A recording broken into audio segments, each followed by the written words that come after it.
Projek kita adalah tukar seat raider. Ni nak tukar dia punya span, nak lagi tebal sikit.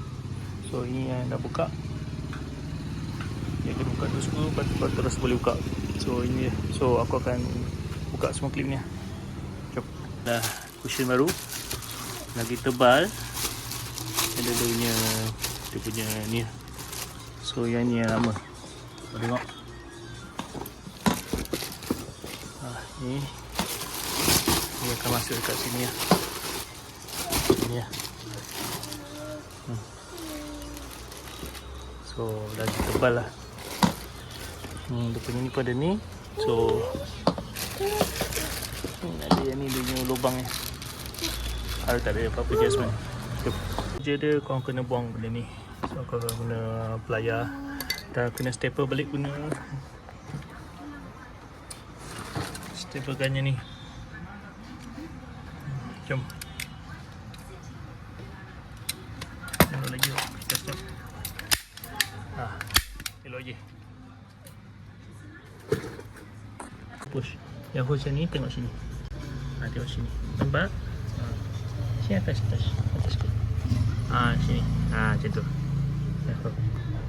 Hold. Hold. Hold touch. Nampak? Kita kat sana tu. Tak ada. Okay, settle dah, buka semua ni. Nampak?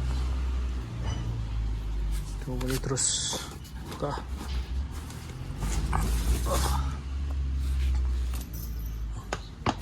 Ni span original. Nampak betapa bezanya dengan yang aftermarket punya.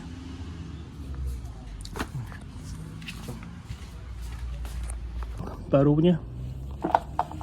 Nampak? Yang ni.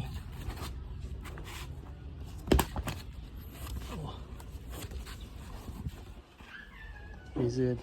Jom masuk yang ni. Ni terus setelah ni je. Nice. Cantik.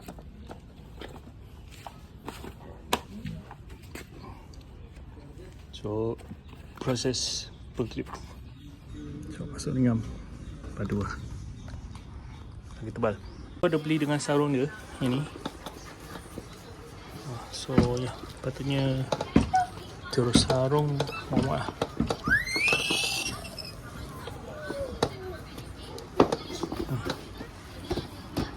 Jom kita sample, kita tengok result dia.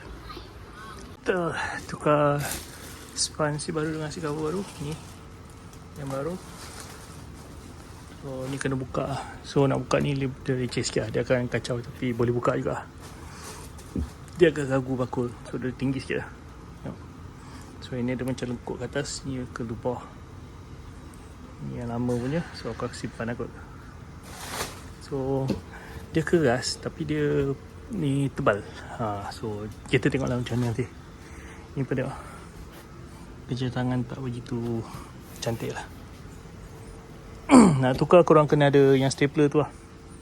Tu yang penting. Yang tu senang je. Mana kunci lah. Kunci kat dalam. Itulah. So ini dia si baru.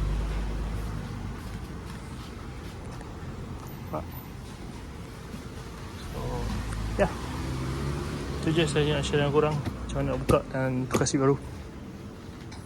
Macam-macam. Komen dan subscribe. Bye. Assalamualaikum.